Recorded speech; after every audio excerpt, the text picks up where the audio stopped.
Hey guys. Okay, we're continuing on. I am on Los Esparragos on page 199. Follow along with me as you read, okay? Big things happening in this chapter. Okay, here we go. Marta was right. The strikers were more organized than ever. They handed out flyers in front of every store.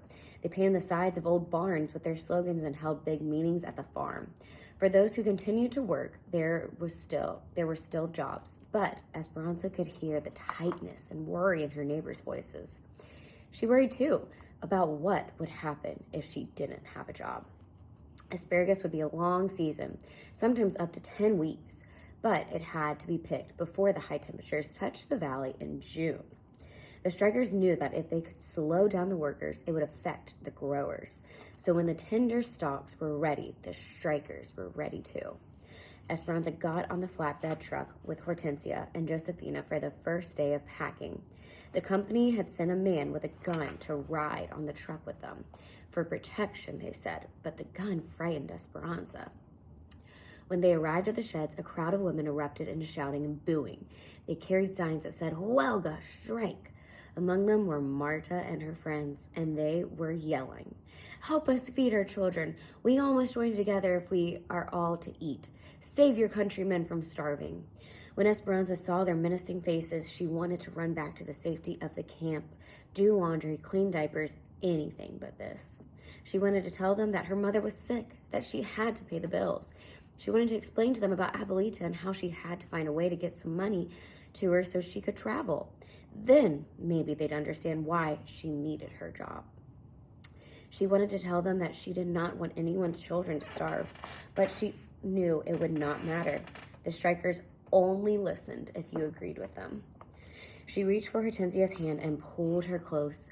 Josefina marched toward the shed, looking straight ahead.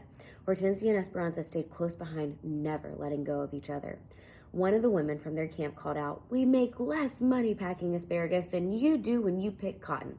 Leave us alone. Our children are hungry too." When the guard wasn't looking, one of the strikers picked up a rock and threw it at the woman, barely missing her head, and the workers all hurried toward the shed.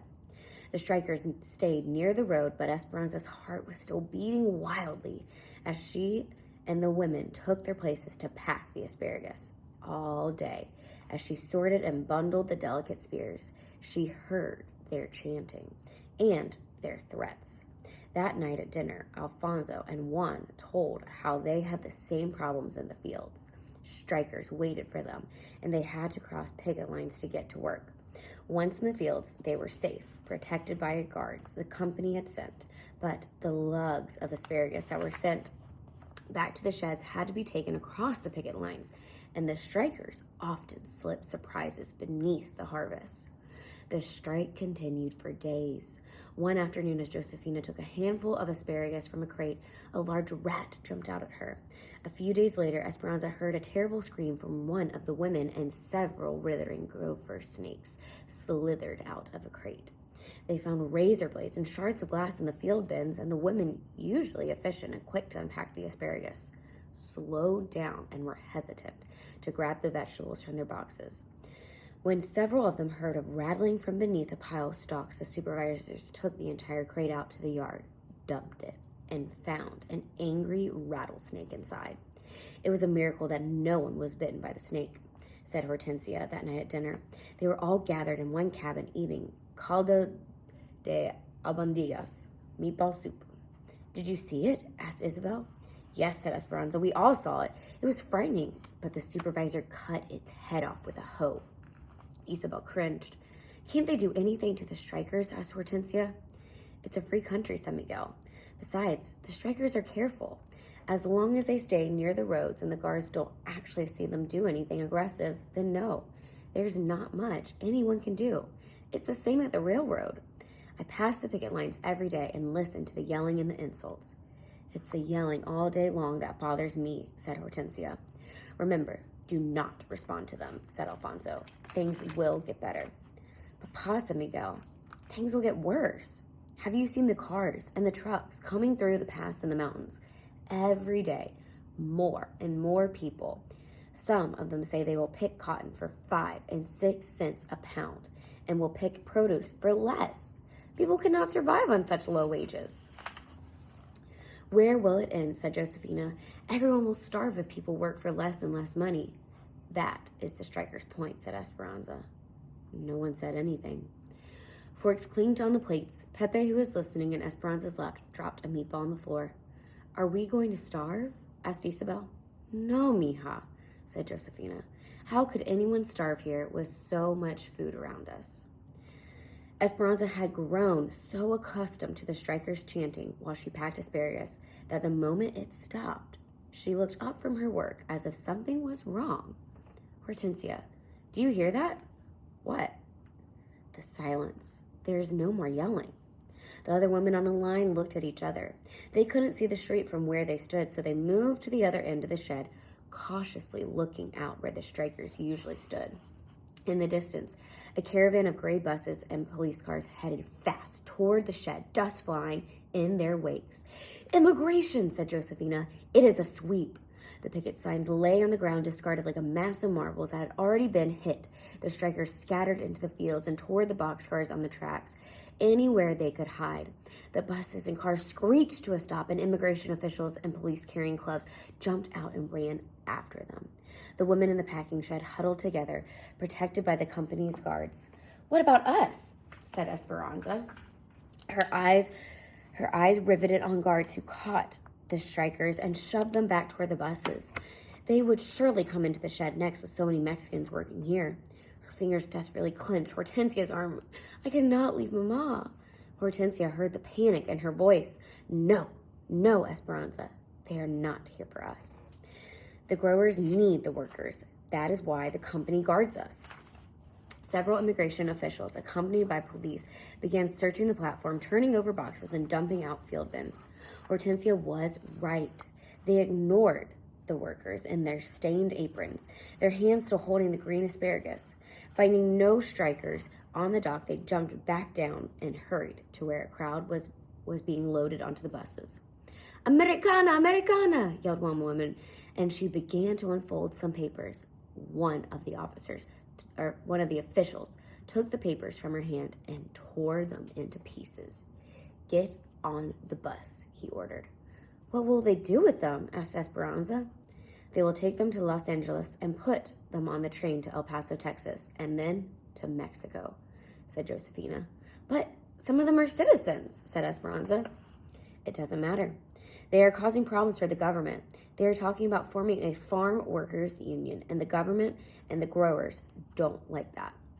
What about their families? How will they know? Word gets out. It is sad. They leave the buses parked at the station until late at night with those they captured on board. Families don't want to be separated from their loved ones and usually go with them. That is the idea. They call it a voluntary deportation, but it is not much of a choice. Two immigration officials positioned themselves in front of the shed. The others left on the buses. Esperanza and the other women watched the despondent faces in the windows disappear. Slowly, the women reassembled on the line and began to pack again. It had all lasted only a few minutes. What happens now? Asked Esperanza.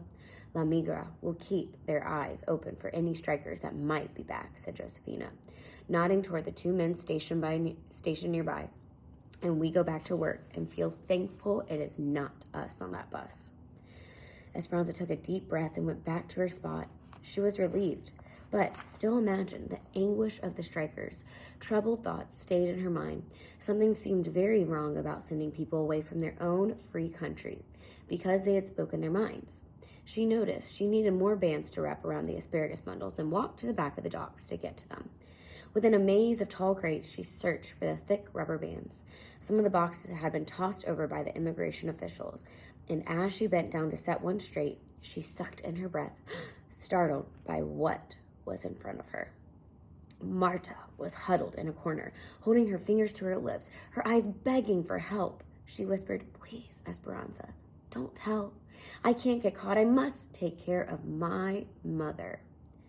Esperanza stood frozen for a moment, remembering Marta's meanness that first day in the truck. If she helped her and someone found out, Esperanza would be on the next bus herself. She couldn't risk it and started to say no. But then She thought about Marta and her mother holding hands and couldn't imagine them being separated from each other. And besides, they were both citizens. They had every right to be here. She turned around and headed back to where the others were working. No one paid any attention to her. They were all busy talking about the sweep. She picked up a bundle of asparagus and several burlap sacks from a stack and a dirty apron that someone had left on a hook. She quietly wandered back to Marta's hiding place. La Migra is still up front, she said in a hushed voice. They will probably leave in an hour when the shed closes. She handed the apron and the asparagus to Marta. When you leave, put on the apron and carry the asparagus so you'll look like a worker, just in case anyone stops you. Gracias, whispered Marta. I'm sorry. I misjudged you. Shh, said Esperanza, repositioning the crates and draping the burlap sacks across their tops so Marta couldn't be seen. Esperanza called Josefina. Where are you? We need the rubber bands. Esperanza stuck her head around the corner and saw Josefina with her hands on her hips, waiting. Coming, she called. She grabbed a bundle of bands and went back to work as if nothing had happened. Esperanza lay in bed that night and listened to the others in the front room talk about the sweeps and the deportations. They went to every major grower and put hundreds of strikers on the buses, said Juan. Some say they did it to create more jobs for those coming from the east, said Josefina. We are lucky. The company needs us right now. If they didn't, we could be next. We have been loyal to the company, and the company will be loyal to us, said Alfonso. I'm just glad it's over, said Hortensia. It is not over, said Miguel. In time, they will be back, especially if they have families here. They will reorganize, and they will be stronger. There will come a time when we will have to decide all over again whether to join them or not. Esperanza tried to go to sleep, but the day spun in her mind. She was glad she had kept working and thankful that her camp had voted not to strike. But she knew that under different circumstances, it could have been her on that bus. And then, what would Mama have done? Her thoughts jumped back and forth. Some of the people did not deserve their fate today. How was it that the United States could send people to Mexico who had not even lived there? She couldn't stop thinking about Marta. It didn't matter if Esperanza agreed with her cause or not. Agree with her cause or not. No one should have to be separated from her family. Had Marta made her way back to the Strikers' farm without getting caught? Had she found her mother? For some reason, Esperanza had to know. The next morning, she begged Miguel to drive by the farm. The field was still surrounded by the chain-link fence, but no one was protecting the entrance this time. All the evidence of people she had seen before was there, but not one person was to be seen. Laundry waved on the clothesline. Plates with rice and beans sat on crates and swarmed with busy flies. Shoes were lined up in front of tents as if waiting for someone to step into them. The breeze picked up loose newspapers and floated them across the field. It was quiet and desolate, except for the goat still tied to the tree, bleeding for freedom. Immigration has been here too, said Miguel. He got out of the truck and walked over to the tree and untied the goat. Esperanza looked out over the field that used to be crawling with people who thought they could change things, who were trying to get the attention of the growers and the government to make conditions better for themselves and for her too. More than anything, Esperanza hoped that Marta and her mother were together. But now, there would be no way for her to find out. Maybe Marta's aunt would hear eventually. Something colorful caught her eye. Dangling from a tree branch were the remnants of the little donkey piñata that she had given the children, its tissue streamers fluttering in the breeze. It had been beaten with a stick, its insides torn out. Okay, and we will stop there. Big chapter. Hope you enjoyed.